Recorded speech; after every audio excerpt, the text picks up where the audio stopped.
Good morning. Today I will be reading from Exodus chapter 14, verses 5 through 7, 10 through 14, and 21 through 29 in the New International Version. When the king of Egypt was told that the people had fled, Pharaoh and his officials changed their minds about them and said, "What have we done? We have let the Israelites go and have lost their services." So he had his chariot made ready and took his army with him. He took 600 of the best chariots, along with all the other chariots of Egypt, with officers over all of them. As Pharaoh approached, the Israelites looked up, and there were the Egyptians, marching after them. They were terrified and cried out to the Lord. They said to Moses, "Was it because there were no graves in Egypt that you brought us to the desert to die? What have you done to us by bringing us out of Egypt? Didn't we say to you in Egypt, 'Leave us alone, let us serve the Egyptians'? It would have been better for us to serve the Egyptians than to die in the desert." Moses answered the people, "Do not be afraid. Stand firm and you will see the deliverance the Lord will bring you today. The Egyptians you see today, you will never see again. The Lord will fight for you. You need only to be still." Then Moses stretched out his hand over the sea, and all that night the Lord drove the sea back with a strong east wind and turned it into dry land. The waters were divided, and the Israelites went through the sea on dry ground, with a wall of water on their right and on their left. The Egyptians pursued them, and all Pharaoh's horses and chariots and horsemen followed them into the sea. During the last watch of the night, the Lord looked down from the pillar of fire and cloud at the Egyptian army and threw it into confusion. He jammed the wheels of their chariots so that they had difficulty driving. And the Egyptians said, "Let's get away from the Israelites. The Lord is fighting for them against Egypt." Then the Lord said to Moses, "Stretch out your hand over the sea so that the waters may flow back over the Egyptians and their chariots and horsemen." Moses stretched out his hand over the sea, and at daybreak the sea went back into its place. The Egyptians were fleeing toward it, and the Lord swept them into the sea. The water flowed back and covered the chariots and horsemen, the entire army of Pharaoh that had followed the Israelites into the sea. Not one of them survived. But the Israelites went through the sea on dry ground, with a wall of water on their right and on their left. Good morning and shalom, peace be with you. Thank you. So we join today with our sisters and brothers around the world in celebration of what God did for us in Jesus. And that global community of faith in God through him is broader and more diverse than we can sometimes imagine based on our own context. And it speaks the truth of God's love for all humanity. So great is that love of God that Jesus willingly joins us in our very body. His promised presence and purposeful guidance leads us in every aspect of our lives. And whether it's days like today when we gather with joy at his faithfulness to us, or other moments in our lives when we grieve our losses, the one who calls us to follow him never fails to seek our trust in his care too. And that holy communion we enter into together with God renews us. We seek to maintain right relationship through the power of God's Holy Spirit. We're talking about the biblical narrative. In the biblical narrative, the story of the Bible is full of people just like us who sought that same thing too. How well, or not so well in some cases, they were able to do so is not the hook by which our faith hangs on, however, thankfully. What we rely on, what we look to, are the promises of God fulfilled. It's those moments where what God said, what God would do, and God did. It's those moments which draw our hearts toward living that faith. And we've been following this formation of God's people, a people of God through the lens of covenant the past 3 weeks. And one of the defining aspects of God's covenant with us is the need for God to act. God knows our actions tend to fall short of glorious. And the requirements of God are faithfulness to the relationship with God and others as God defines them. Another one of the great joys of God's covenants are the peace they bring when we receive them. This is what is known as shalom. It's why I mention it each week. This shalom, this fullness and wholeness of God's desire for all creation is the result of God's action toward us. Because let's face it, we humans tend to screw things up on the regular. Am I right? Yeah. Yet in every covenant of God, there's an opportunity for us to respond in faith or trust in the word we're given. Will we follow the living and active word of the Lord or choose to deny the truth revealed within? Well, as the story from today reveals, by one choice, we are free to move towards God's vision for us. In another, we return to the lives enslaved to the taskmaster that seeks only their own good. And before we step forward one way or another, I want to catch us up a bit about where we are in the story of God and God's people from the Bible. Last week, we heard about how Joseph was sold into slavery in Egypt and the trauma that continued in his life while there. And through God's revealing word, Joseph also experienced great restoration while in Egypt. He rose to second in command in all the land behind Pharaoh. He was reunited with his family and found healing through forgiveness and reconciliation. His whole family was welcomed with royally open arms. And throughout the land, Joseph became beloved for his saving of the people with God's help in understanding Pharaoh's dreams. Whether in good times or famine, the people of Egypt prospered under Joseph's governance. The family of Israel, Joseph's father, grew and became great in the land. Many years later, after Joseph died, though, a new Pharaoh came to power who didn't know or care about this connection and collaboration of peoples. Instead, they saw this greatness of the Israelites as a threat and put them to work as slaves. It was labor intensive and abusive. And the people who came from that family continued crying out to God for help throughout that time. Another thing that happened was that in a moment of a mother's love, one Hebrew child was given opportunity to be raised by a daughter of Pharaoh as her own. Moses, or Moshe in Hebrew, grew up in the palace as a prince of Egypt. Hebrew by birth and Egyptian by education and life, he embodied that former way of the two people groups functioning as one nation. Now, later in life, he left the palace, fearing his life after murdering an Egyptian soldier who was abusing Hebrews. And he became a shepherd in another land. And there, Moses received a call from God to be a voice of freedom for those who remained enslaved by Pharaoh. Reluctantly, he went, and God performed many signs to reveal to Pharaoh that the Lord was indeed Lord of all. Yet after each time, Pharaoh denied God's place and power and denied the Israelites their freedom.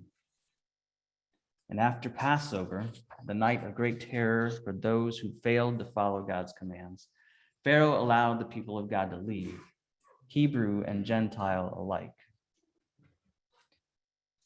And it's here that we enter into the biblical narrative from today's readings. So long enslaved, and so long people without hope.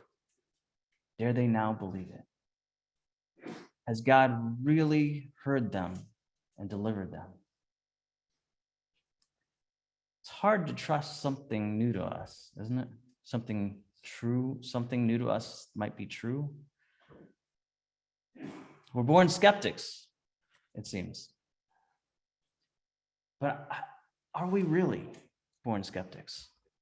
See, I remember when we're younger, we would set out to discover all that we didn't know. We would look for ways that what we were told and what we experienced lined up. Is that fair to say of us in our growing stages? Now, as we encountered patterns that reflected our own experience, we learned to trust those patterns of life. And when words of something different came to us, we tested them to see if there may yet be something new to learn that we didn't know before.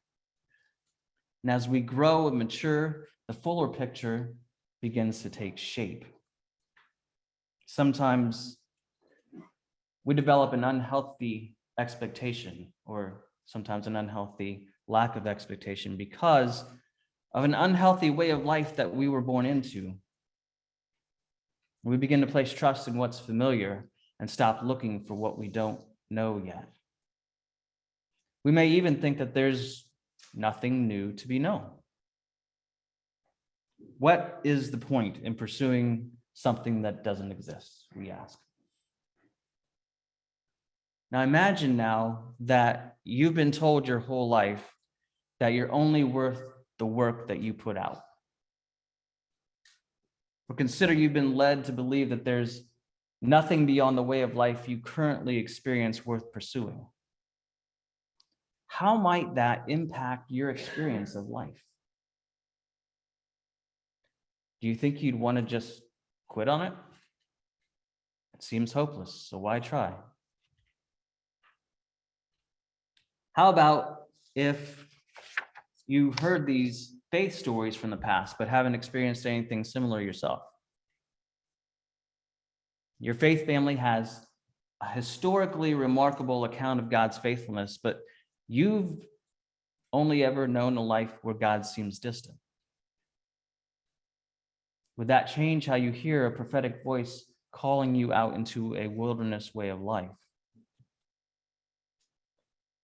Well, the Israelites described in the end of Genesis to this part of the book of Exodus experienced both of these harsh realities. Those who left with tentative hope with Moses leading the way now wondered if they were wrong to believe what they were told and experienced. They claimed their identity as lost and forsaken so fully that when they hit a roadblock, they sought to return to that old way of life. They wanted to give up. They wanted to stop moving forward toward freedom and go back to a life of captivity. They would rather live in service to that selfish taskmaster than wait and see how God might yet come to show them a new way to be. Rather than crying out to the Lord for help, for direction, they cry out in despair. That's what we read there. And in their moment of crisis, they returned in their hearts and in their minds to the thoughts of the ways of those belonging to an earthly ruler. They even regretted following this new path of faith in God. In fact, they believed that it wasn't God at all, but Moses who was to blame. They should have never followed that guy. They knew better than to believe what he was trying to sell them. Has it ever happened in your life? I mean, not that you were enslaved in some way, of course. Instead, have you ever been in a place that you were enslaved to a certain way of life that didn't reflect God's fullness and wholeness for you? Many of God's people today have been given this hope that we have through the message of Jesus Christ our Lord, that we are delivered from having to remain in that bondage. We start out in pursuit of what God has for us and experience freedom like never before. And then we come up against something that pits our new way of life against that of our past. And we, like the Israelites, freeze. We fail to trust in the one who delivered us to begin with, and look for ways to blame those around us for causing the discomfort we feel in this place of confusion, worry, or dread. And rather than call out to God to rescue us, we remember how much easier it was before we trusted Jesus.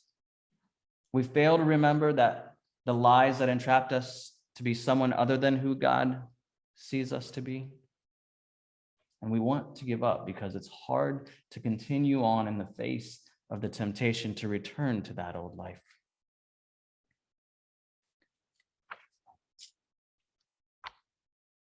We all have times in our life that cause us to want to give up. We want to stop pressing on. We want to stop pressing toward what is unfamiliar and go back to what we already know, what feels comfortable. And here is the key verse for all of us in those moments of fear, worry, and doubt about what we see as unfamiliar, uncomfortable, or undesirable in our journey with Jesus. Exodus 14, verse 14 says this: "The Lord will fight for you. You need only to be still." The Lord, our God, will fight for you. And I don't mean that in a military way. I'm not talking about a holy war. War as we see it and experience it today goes against the very nature of God. What it means for God to fight for you is for God to move on your behalf, to do things to create a path for you. For the children of Israel, it meant creating a path where none existed previously. An east wind blew across the waters and created dry ground for them to cross in safety to continue on the path to freedom with God as their guide. And when you feel the pressures of this life, the tasks of our own entrapment, seeking to destroy or overwhelm you, God has a way out that brings new life. There is a path that you can't see that God is working to create for you to get through this. God may work through other people. God may move in miraculous ways, as with the waters parting for the people then. Hear this, though. God is calling you to trust in the promise that you are not forsaken and not lost in God's sight. Where God is calling you to move, God is making a way for you to experience this joy of the fullness of celebration in freedom with God and others.